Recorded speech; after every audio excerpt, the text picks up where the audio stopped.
There is a number sitting in a spreadsheet, a bank account, or maybe just in the back of your head right now.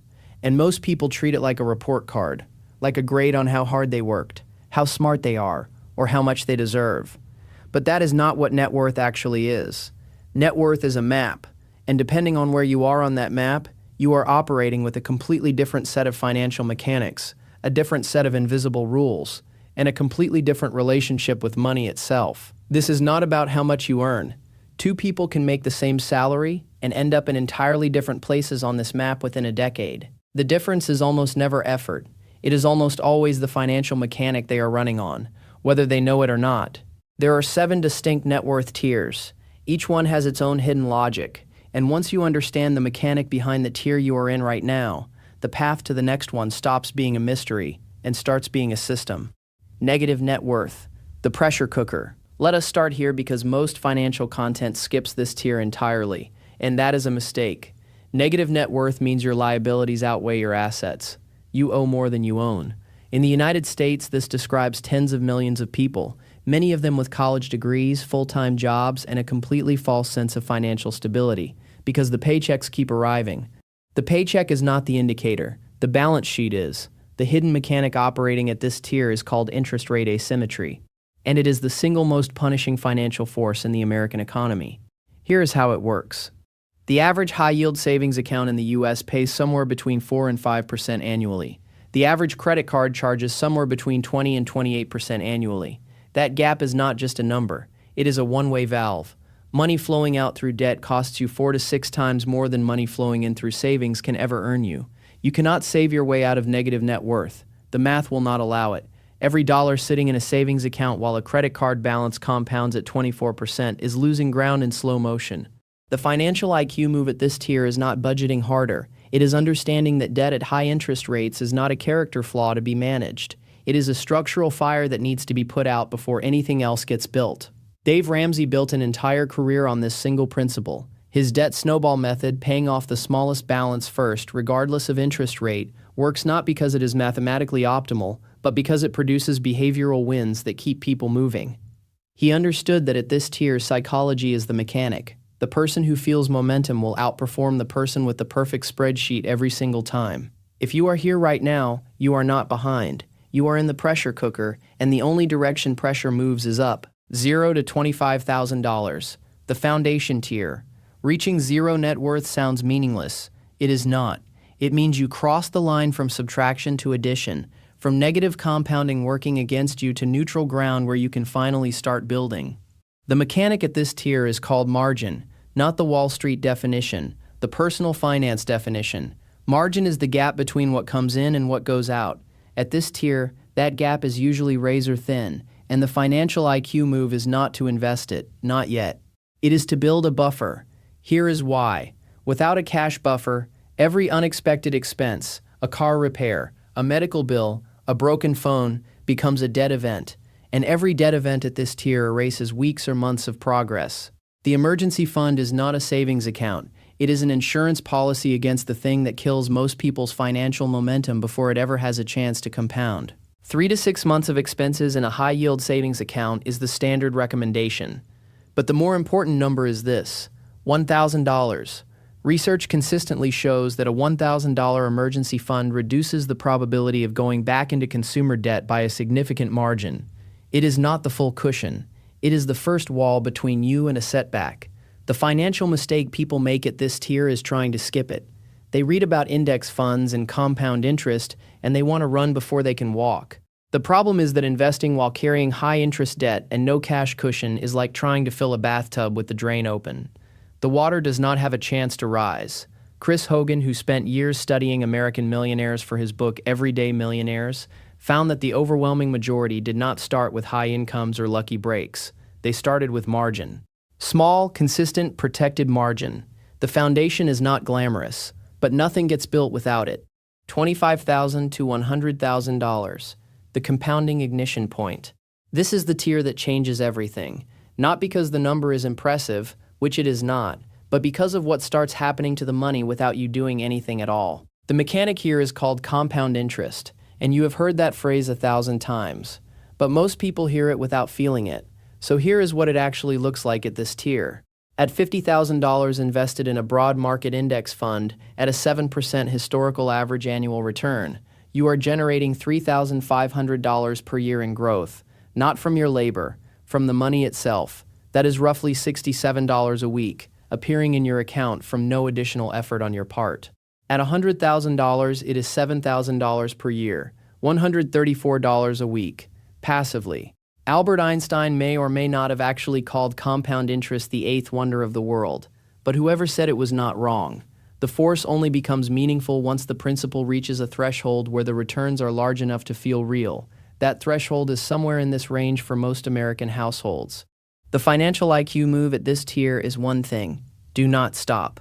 The biggest wealth destroyer in the compounding phase is not the stock market. It is the person who pulls their money out during a correction, locks in a loss, and never reinvests at the lower prices. Warren Buffett has one rule that applies directly here: be fearful when others are greedy, and greedy when others are fearful. The people who stayed invested through 2008, through 2020, through every scary headline in between, did not just survive, they multiplied. There is also a behavioral trap unique to this tier that almost nobody talks about. When people first start seeing real growth numbers in their investment accounts, they get tempted to get clever. They start picking individual stocks. They rotate into crypto. They chase whatever performed best last quarter. And almost every time, they underperform the index they abandoned. A study by Dalbar, which tracks investor behavior against market returns annually, consistently finds that the average investor earns significantly less than the market itself, not because the market failed them, but because they kept moving. The market rewarded patience. They chose activity instead. At this tier, time is the asset, not the money. The money is just the vehicle. Time is the engine. $100,000 to $500,000, the leverage tier. At this level, something shifts in the way the financial world interacts with you, and most people do not notice it happening. The mechanic is leverage, but not the scary kind, the kind that lets a smaller input produce a larger output. At this tier, you have enough verified financial stability to access tools that were unavailable before. You can qualify for a mortgage on genuinely favorable terms. You can access small business loans at reasonable rates. You can invest in real estate with a down payment and let tenants pay down the principal while the asset appreciates. You can use margin accounts and options as income tools rather than gambling instruments if you understand what you are doing. This is the tier where the rich get richer mechanism starts to become visible. It is not that wealthy people are smarter, it is that the financial system is structured to give better tools to people who have already demonstrated they can handle money. Lower interest rates, higher credit limits, access to private deals. These are not rewards for virtue. They are structural advantages that compound just like interest does. The financial IQ move at this tier is not to hoard, it is to deploy. A dollar sitting idle at this net worth level has an opportunity cost that did not exist at the foundation tier. You are past the emergency fund phase. You are past the debt payoff phase. The money needs a job. Scott Galloway, the NYU professor and author of The Algebra of Wealth, makes this point bluntly. Diversification is for people who are building wealth. Once you are in the leverage tier, some degree of concentration, putting meaningful money into a small number of high-conviction bets, is what actually moves the needle. Index funds alone will not get you from this tier to the next one in a single lifetime if you start late. Leverage, used intelligently, can. The other thing worth understanding at this tier is that your reputation starts functioning as a financial asset in a way it never did before. Banks look at your track record. Investors look at your history. Business partners look at your demonstrated ability to manage and grow what you already have. The people who move through this tier fastest are not the ones who found a better investment. They are the ones who built a track record that opened doors the average person never even sees. Your net worth at this level is not just a number in an account. It is a signal, and the financial world is watching it. $500,000 to $1 million, the identity shift tier. This is where the psychological game changes more dramatically than the financial one. At this net worth level, you are approaching a threshold that fewer than 20% of American households will ever reach. And the mechanic that matters most here is not a financial formula. It is a concept called lifestyle inflation, and it is the single most common reason people get this close to financial independence and then stall out indefinitely. Lifestyle inflation is the unconscious expansion of spending that occurs as income and net worth rise. The nicer apartment, the newer car, the vacations that used to feel indulgent and now feel deserved. None of these things are wrong in isolation. The problem is systemic. Every dollar added to your monthly spending permanently raises the amount of money you need to be financially free. If you were planning to retire on $4,000 a month and your lifestyle inflates to $6,000, you did not just spend $2,000 more. You added $600,000 to the price tag of financial independence. The math is that brutal. The financial IQ move here is not deprivation. It is intentionality. The people who make it past this tier and into the seven-figure range do not stop spending. They start spending with a specificity that makes every dollar either a joy or an investment. They cut aggressively on the things that do not add real value to their lives and spend unapologetically on the things that do. Morgan Housel, author of The Psychology of Money, which is probably the most important personal finance book written in the last decade, frames it this way. Wealth is what you do not spend. It is the accumulation of financial options. And options are the most underrated thing money can buy because they give you the ability to say no to things that do not serve you and yes to things that do on your own timeline. $1 million to $5 million. The income architecture tier. $1 million is the number that American culture has treated as the definition of wealth since the 1980s. It is the milestone every lottery jackpot references, every retirement calculator defaults to, and every pop song name drops. And the first thing you need to understand about it is that arriving here does not mean what most people think it means. At a 4% safe withdrawal rate, the standard benchmark used by financial planners, $1 million generates $40,000 per year. That is well below the national median household income in the United States. It is comfortable. It is not rich, at least not by the cultural definition that has been sold to you. The mechanic at this tier is income architecture, and it is the thing that separates people who reach $1 million and feel relieved from people who reach $1 million and feel like they are just getting started. Income architecture is the deliberate structuring of multiple streams of income so that the money you have already built continues to generate money without requiring your time. Dividends from equities, rent from real estate, royalties from intellectual property, interest from bonds or private lending. These are not passive in the way social media makes them sound. They require real decisions, real management, and real attention. But they are structurally different from a salary because they do not stop when you stop. The financial IQ move at this tier is to think like a CFO rather than a saver. You are no longer just accumulating, you are building a machine. And the quality of that machine is determined not by its total value, but by how much it produces per month without your active involvement. Mark Cuban, who has been genuinely blunt about this, has said that the goal is not to make money. The goal is to make money make money. That sentence sounds like a fortune cookie. At this tier, it is a literal engineering problem. $5 million and above, the optionality tier.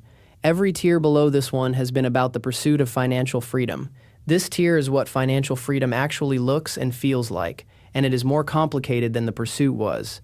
The mechanic at this level is called optionality, and it is the most underexplored concept in personal finance. Optionality means that your decisions are no longer constrained by financial necessity. You can take the job or leave it. You can move cities or stay. You can start the business, fund the passion project, take the year off, or work harder than ever, entirely because you want to. The money has removed the gun from the table. But here is what nobody tells you about optionality. It does not automatically produce happiness. In fact, the research on this is surprisingly consistent. Above a certain income and wealth threshold, additional financial gains produce diminishing returns on well-being. The constraint that money removes, the forced structure of needing to earn, turns out to have been providing something that wealth alone cannot replace: purpose, direction, the feeling that what you do today matters. The financial IQ move at this tier is arguably the most human one on this entire map. It is the deliberate construction of a life that would feel meaningful even if you lost all of it. The people who arrive at this level and thrive are not the ones who were chasing the number. They are the ones who built the number in service of something larger than the number itself. Charlie Munger, who spent decades as Warren Buffett's partner at Berkshire Hathaway and passed away at 99 years old, having never stopped working, put it plainly. He said that the best thing you can do is to deserve what you want, not acquire it, not protect it. Deserve it by building something worth building. The people who thrive at this tier share one trait that has nothing to do with money. They stayed curious. They kept solving problems. They treated their wealth not as a finish line but as a platform, a stable base from which to take on harder, more meaningful challenges than money alone could ever present. The optionality is not the reward. What you choose to do with the optionality is the reward. And that choice, unlike every other variable on this map, is entirely yours. 7 tiers, 7 completely different financial mechanics. And the most important insight sitting underneath all of them is this. Your net worth is not a verdict on your worth as a person. It is a snapshot of which mechanic you are currently running on. And every mechanic on this map can be understood, can be improved, and can be upgraded. Most people spend their entire lives reacting to money, earning it, spending it, worrying about it, and never once stopping to understand the specific rules of the tier they are actually in. The people who build real wealth are not smarter. They are not luckier. They are just operating with a clearer picture of the game they are playing at each stage. They know which mechanic to master before moving to the next one. And now, so do you. The question is not whether you have the intelligence to do it. The question is whether you now finally have the map. You do. Use it.